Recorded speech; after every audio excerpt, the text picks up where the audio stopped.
वेदवती की कथा। एक बार कुशध्वज नाम के एक राजा थे। वह अत्यंत ज्ञानी थे, इसलिए उन्हें देवगुरु बृहस्पति के पुत्र की उपाधि प्राप्त थी। उनकी एक पुत्री थी। जब उनका जन्म हुआ तब वह रोने के स्थान पर वेदों की महिमा गाने लगी, जिससे प्रसन्न होकर उनके माता पिता ने उस कन्या का नाम वेदवती रखा।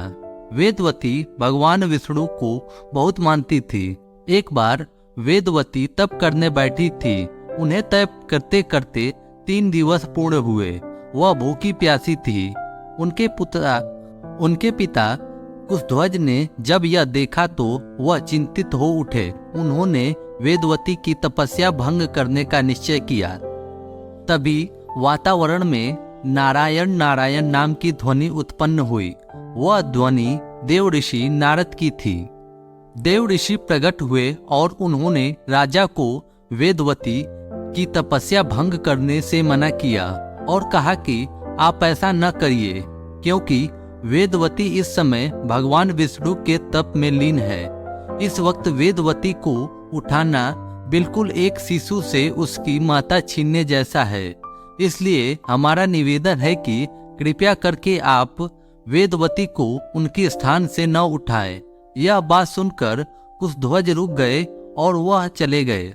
कुशध्वज अपने पुत्री के विषय में चिंतित थे, क्योंकि देववती का स्वभाव बिल्कुल भक्तिमय था और वह अपने तप में अधिक लीन रहती थी।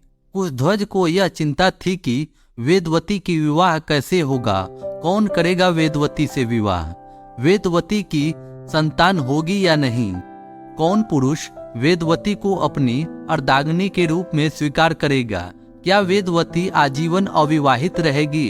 राजा ने यह सारी बात अपनी रानी को बताई। रानी भी अपनी पुत्री की स्वभाव से चिंतित थी। फिर उनके अंधकार भरे जीवन में एक ज्योति जली। जब देववती ने एक दिन अपने पिता से कहा कि वेदवती ने अपने आप के लिए एक वर पसंद किया है। यह सुनकर कुशध्वज अति प्रसन्न हुए और वह अति प्रसन्नता के भाव से कहने लगे कि पुत्री, मुझे तुमसे यही आशा थी कि तुम अपने योग्य एक वर का चयन अवश्य करोगी। मुझे पूर्ण विश्वास है कि तुमने जिस वर का चयन किया होगा वह वर निसंदेह अति मनमोहक व अति ज्ञानी होगा। पर उस वर का नाम और पता तो बताओ, ताकि हम उस वर के पास तुम्हारा विवाह प्रस्ताव भेज सके।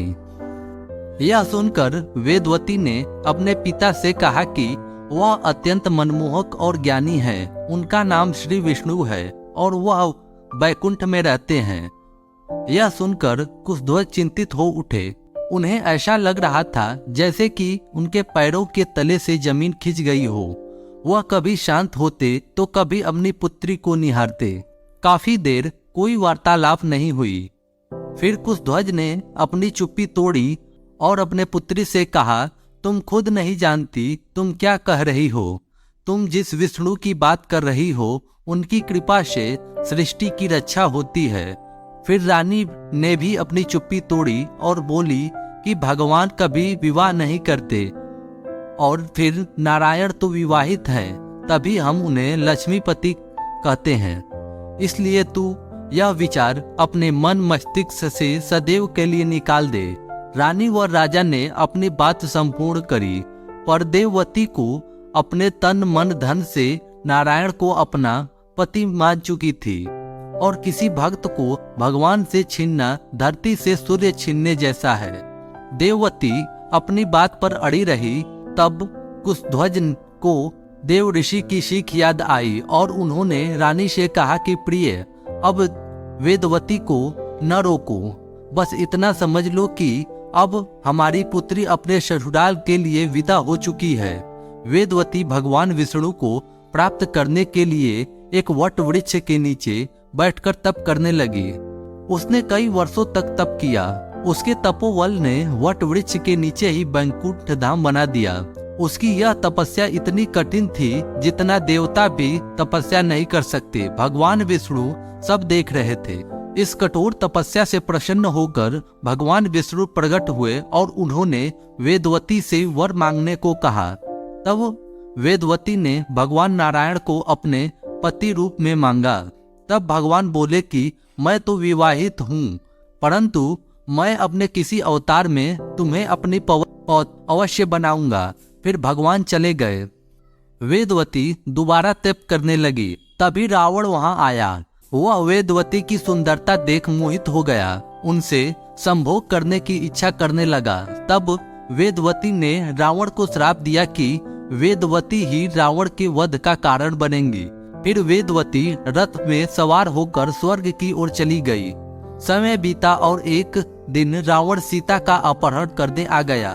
तब वेदवती ने सीता का रूप धारण करा और रावण ने वेदवती का ही अपहरण करा।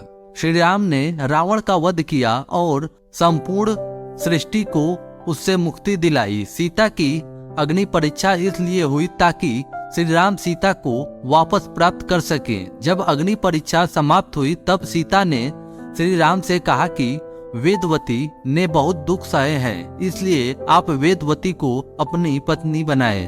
तब श्री राम ने ऐसा ही किया।